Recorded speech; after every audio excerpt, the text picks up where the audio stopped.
Good morning, all. So today we are going to start our next module, that is module 8, thread. Okay.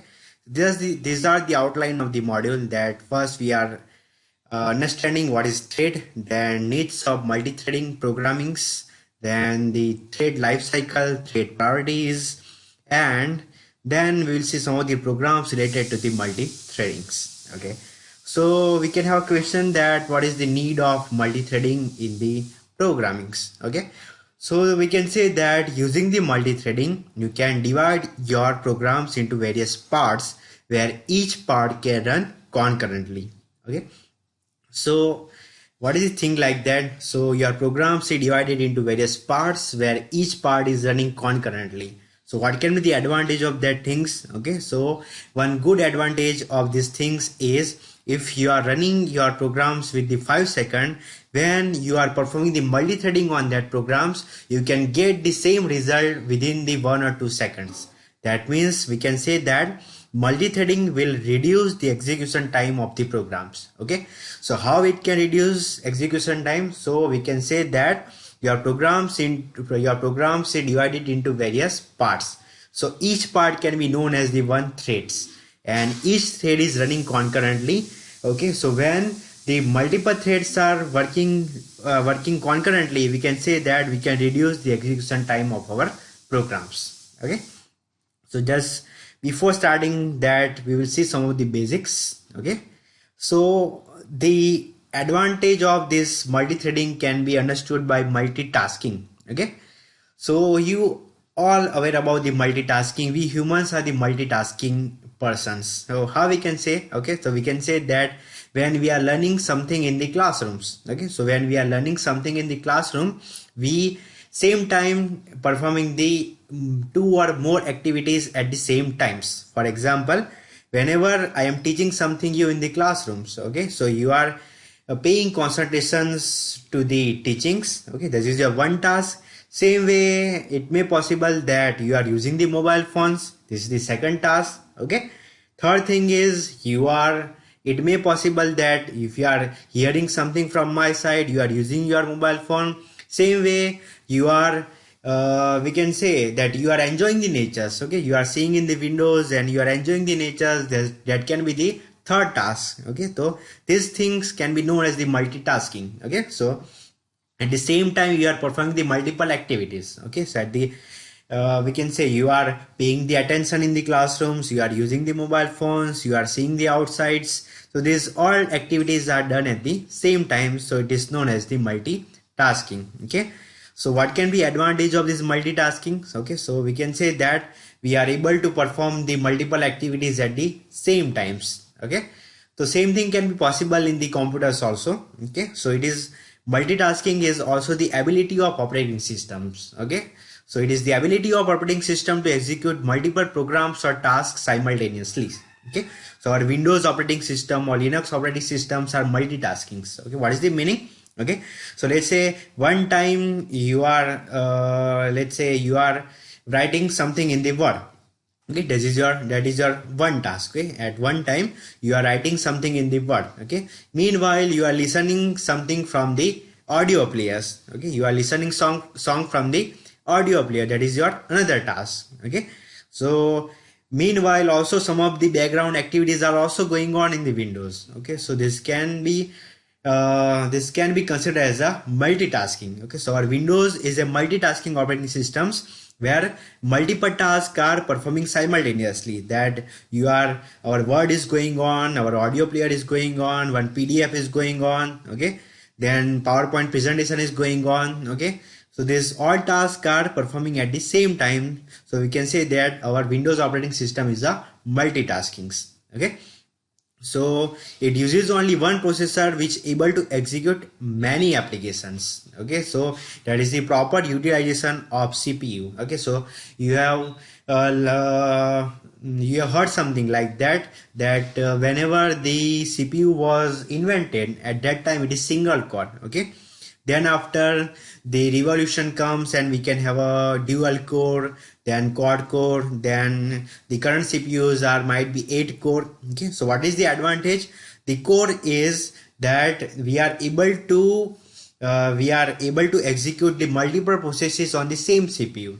Okay, so let's say one core is executing Word, second core is executing the PowerPoint, third core is executing the audio players, like that. Okay, so although as a user we are appearing that all tasks are running simultaneously, okay, but actually they are doing by the different cores. Okay, so this is done as the multitasking. Okay, so multitasking can be achieved in two ways. Either it can be process based or it can be thread based. Okay, what is process based multitasking? Okay, the example that we have seen, that it is known as the process based multitasking. Okay, so in terms of the computer, this Word and then PowerPoint, okay, then audio players, these all can be known as the process. Okay, so a program under execution is called process. Okay, so each process is allocated a separate memory area.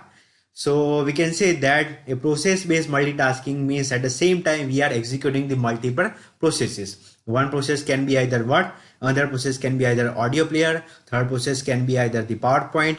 Okay, so a process is a heavyweight. Okay, so that means when it is executing, it requires the different memory area for its execution. That's why we can say that process is a heavyweight process. Okay, a process based multitasking is a feature that allows your computer to run two or more programs concurrently. Okay, let's say take one example that you run Java compiler at the same time that you are using text editor or visiting website. Okay, so let's say when we are using our NetBeans, same time in the background we have opened the Notepad. Okay, the same way in the background we have opened our browser. Okay, so at the same time we are executing the three programs. One is our NetBeans, another is our Notepad, third is our browser. So this can be known as the process based multitasking.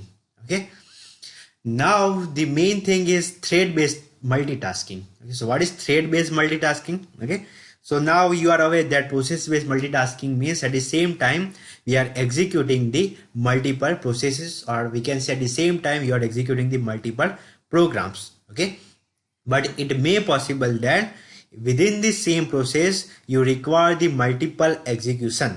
Okay, for example, so thread based multitasking is concentrating on one process only. Okay, so what is the thread? Thread is the smallest unit of executable programs. Okay, so let's say if your one program is going on, so it consists of the multiple threads.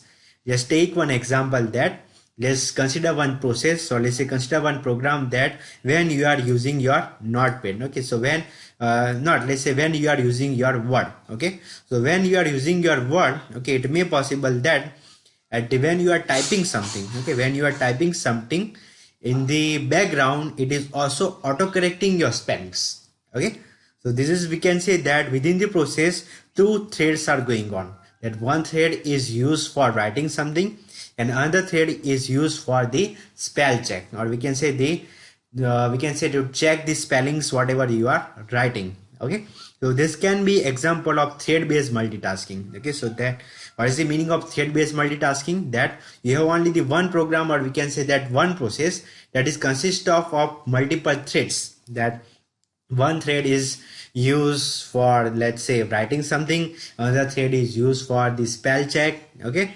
so same way we can say that what is thread? So thread is the smallest unit of executable programs. Okay, also referred as portion of program under independent execution. Okay, so our Word is one program that is consist of the multiple portion, or we can say the multiple parts, in which the one part is responsible for the writing, other part is responsible for the spell check, like that. Okay, then compared to the process based multitasking, we can say that when we are using the process based multitasking, we can have a different address space. Okay, let's say process based multitasking, let's Word is using the different address, different memory area, then your audio player is using the different memory area. But when we are saying that thread based multitasking means that threads share the same address space. Okay, that same address space is used by the multiple threads. Okay, so this is the very crucial thing. The reason is we have the only one address space, or we can say we have the only one memory. Let's take the one example from 1 to 1000. Okay, then we need to perform the multi-threading only this area only. Okay, so we need to concentrate on everything, that whatever they've written previously, that should not be overwritten. Okay, that means within the same address you need to consider the different address spaces. Okay, so we'll see by examples. Okay, so thread is a lightweight, so we can say that thread is using the same address space, so that's why we can say that thread is lightweight. Okay, and communication between the thread is low as compared to process. Okay, this can be the thing, that when we have the threads within the same process, at that time communication is low as compared to the process. Okay, the process can communicate frequently, but threads can be communicate very less. So we conclude the thread-based multitasking as a single program can perform two or more tasks simultaneously. Okay, we have only the one programs. Okay, or we can say the one system, or we can say the one programs that can perform two or more tasks simultaneously. Okay, for example, we consider the text editor such as the Notepad. Okay, so in the text editor we can format text at the same time that it is printing. Okay, so this can be good example of thread-based multitasking, that we have the Notepad as our process. Okay, so in which one time you are writing something, the same time you have given the print, so printing is also going on. Okay, so these are the two actions that are performed by the separate threads. So we can say that in your text editor you can have two threads. One thread is for formatting while another thread is for printing. Okay, so this can be now clear, that what is process-based multitasking and what is thread-based multitasking. Okay, so in case of the process-based multitasking, you can have a multiple process that are running at the same times, while in case of the thread-based multitasking, it is a single process. It is the single process that is consist of the multiple parts, and multiple parts are executing concurrently. That is thread-based multitasking. Okay, so process-based multitasking, in which each process requires a separate memory area, while thread-based multitasking is using the same memory area. Okay, then we can say that a process is a heavyweight while thread is a lightweight. Okay, in case of the process-based multitasking we can have frequent communication, while in case of the thread-based multitasking we can have a low communication, or we can say a less communications. Okay, example can be that is Java compiler that is working with text editor and the browser. This can be example of process-based multitasking, while thread-based multitasking is text editor that can format text at the same time that it is printing. Okay, so multi-threading is a process of executing multiple threads simultaneously to maximize utilization of CPU. Okay, so when you are considering your dual core, or let's say quad core, or we can say 8-core processor, the advantage of this CPU, the advantage of this multi-threading is you can maximize utilization of CPU. Okay, let's say when for the same process, when one task is going on at the same time you can perform the another task. Okay, for example, let's say if you are making one programs to read the content from the files. Okay, so when you are reading something from the file, at that time the another core of the CPU is free, so that code can be used for performing some another task. For example, let's say if you have made programs to take some input from the user. Okay, so when user is providing the input, at that time your CPU is free, so that free time of CPU can be allocated to some another task. Okay, so by running multiple threads we can ensure that many things are done at the same time. Okay, so each threads run parallel to each other, so we can say that your process divided into multiple parts and each parts are running in parallel. Okay, threads don't allocate separate memory area, hence it saves memory. Okay, so threads are using the same memory area that is used by the all threads. Okay, and the context switching between threads takes less time. Okay, context switching means moving from, let's say, one process to another process. That is known as the context switching in terms of the multiprocessing. Okay, while in case of the multi-threading, context switching means moving from one thread to another thread. Okay, so let's say context switching is difficult in case of the multiprocessing. The reason is the processes are in the different memory area. So moving from one memory area to another memory area, we require more times. So that's why context switchings require the more time in case of the multiprocessing. While in case of the multi-threading, context switching is context switching requires the very less time. Reason is we are working in the same memory area. So moving from one location to other location within the same area is require the less times. Okay. Advantage of multi-threading: the users are not blocked because threads are independent and we can perform multiple operations at the times. Okay. As such, the threads are independent. The other threads won't get affected if one thread meets an exception. Okay. So this can be advantage of multi-threading. These two things will be clear when we see the programs, that the threads are independent. And so the threads are independent. So let's say when one thread is used for formatting the text, another thread can be used for the printing purpose. Okay, so we can say that printing won't affect the activity of formatting the text. So these both activities are different, and these both things are working on the different memory areas. Okay. So in Java, multi-threading is easy compared to the another language. The reason is Java supports the multi-threading by creating the different classes. Okay, Java supports the multi-threading by having the class whose name is thread. Okay, Java has inbuilt class whose name is thread, and this class has inbuilt so many methods that can be used to create the multi-threading programs. Okay, so you can have a question that how Java supports the multi-threading. So Java supports the multi-threading by thread class that is already defined in the Java. Okay, so there is a thread inbuilt class, and this class has inbuilt methods. Okay, we will see all these methods. One method is get name. Okay, so this get name method is used to obtain the threads names. Okay, so if you have created the 5 threads in your programs, and you have, first thing is you need to set the name of each thread. Same way get name is a one method, same way set name is also a method that is used to set the name of the threads. So once you have set the name of the thread, get name method can be used to obtain the name of the threads. Okay, and then we have a get priority methods. Okay, so we can assign the priorities to the various threads. So let's say if you have created the 3 threads in your program, so you can provide the 3 different priorities, that there is a priority 1, priority 2 and priority 3. So priority 1 thread will get the first execution, then priority 2 will thread get second execution, then priority 3 thread will get the third execution, like that. Okay, so for that you can have a set priority and get priority methods, where set priority method is used to set the priorities of the thread, where get priority is used to obtain a thread's priorities. Okay, then we can have a is alive methods that is used to determine if a thread is still running or not. Okay, so sometimes before starting the thread you need to check whether the other threads are running or not. Okay, at that time you can call the is alive method that is used to check whether the other threads are alive or not.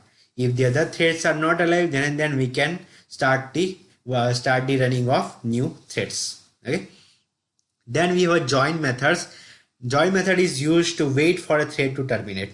Okay, sometimes we require that we need to wait for some time to complete the execution of the one thread. At that time we can use the join methods. Okay, then we have a run method, that is the very much important method for the thread, that we can say the entry point for the thread. Every thread execution start from the run.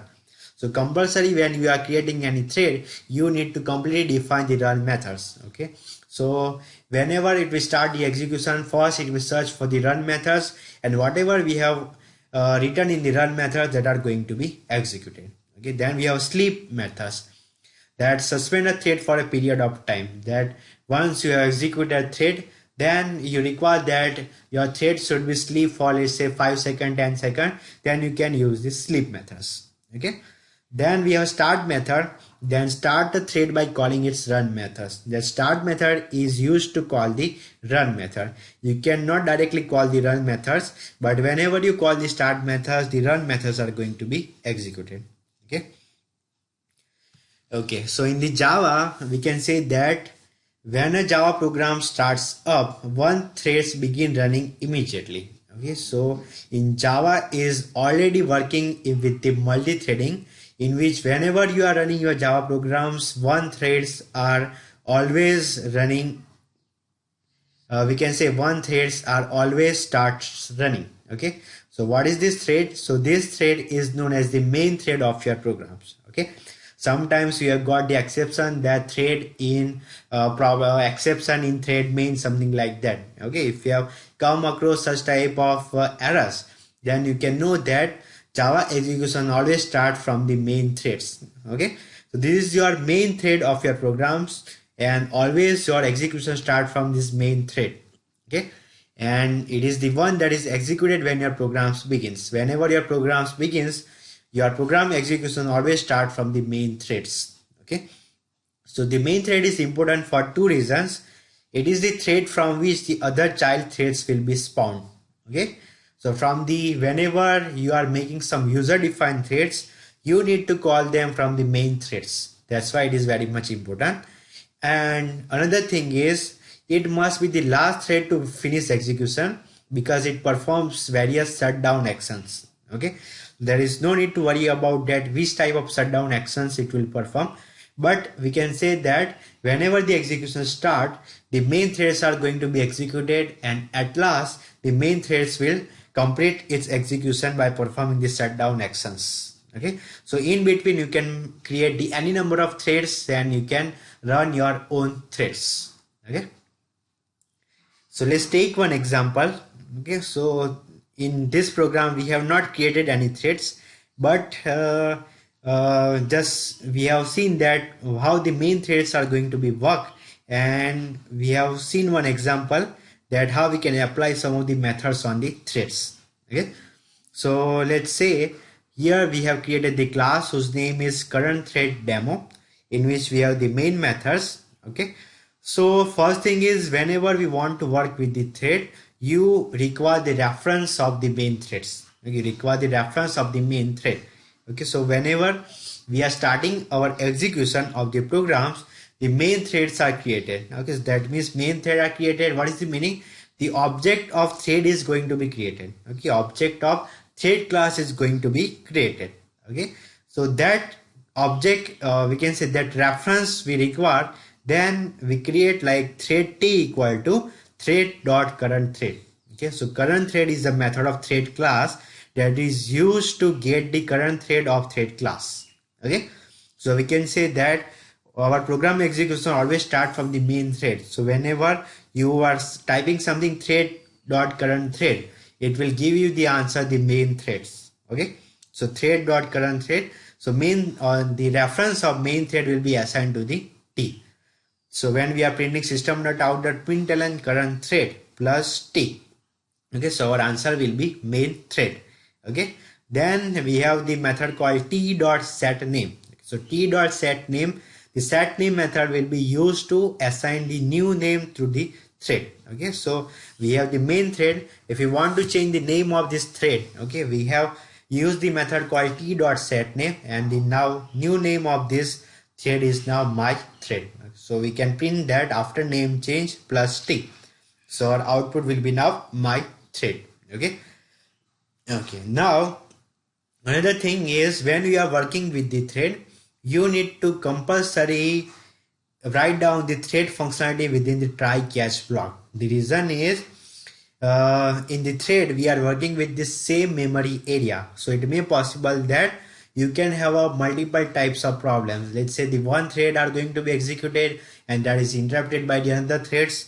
Okay, one thread is alive and one thread is already completed its execution and you are performing some activity on this thread. Okay, so all type of these threads will create one exception. So that's why you always need to put such type of statement into the try block, and you have the corresponding catch block. Okay, so we have created the try block in which we have written the for loop for integer n equal to 5 and less than 0 and minus minus system.out.println and n. Okay, so here it is printing the value of n. Okay, and if we have running this program, then it will generate the output 5, 4, 3, 2 and 1. Okay, but the new thing we have added is thread.sleep and then 1000. Okay, so what is the use of the sleep method? So that sleep method is used to stop the execution of thread after one execution. Okay, so it is like that. Once the one thread are going to be executed, then it will sleep for 1000 millisecond. Okay, so the values which are passed in the sleep are in the millisecond. Okay, so 1000 millisecond means 1 second. So thread dot sleep and then 1000. So that means if one threads are going to be executed, then after it will sleep for the 1 second. Okay, then another threads are going to be executed, then it sleep for the 1 second. Okay, then the third time it is going to be executed, then again it sleep for the 1 second. Okay, so the output will be n equal to 5. So first the 5 will be displayed, then after the 1 second it will display the second output, that is 4. Okay, and again it is sleep for the 1 second, then 3. Again it is sleep for the 1 second, then 2. Sleep for the 1 second, 1, and lastly it is going to be completed. Okay, so if sometimes it is generated some of the exception, then it will be cached by interrupted exception and our output will be main thread interrupted. Okay, so if there is no exception, then it will generate all 5 outputs by putting the 1 second sleep between the all execution. Otherwise there is some exception, then it is going into the cache blocks and our output is main thread interrupted. Okay, so output is, first thing is we are displaying the current thread. The name of this current thread is thread. Okay, thread, then main 5 and main. Okay, what is this 5, that we will see. Okay, so main is the name of the main thread. Okay, and then we have the name, we are displaying the name of this main thread by assigning this value to the t. So that's why again the value of this t thread is also main. Okay, then after the name change, okay, we have changed the name to my thread. So after the name change, now new name is my thread while the old name is main. Okay, then we have the 5 outputs, 5, 4, 3, 2, 1. Okay, so first it is displaying the 5, then sleep of 1 second, then 4, sleep of 1 second, 3, sleep of 1 second, 2, then sleep of 1 second and 1.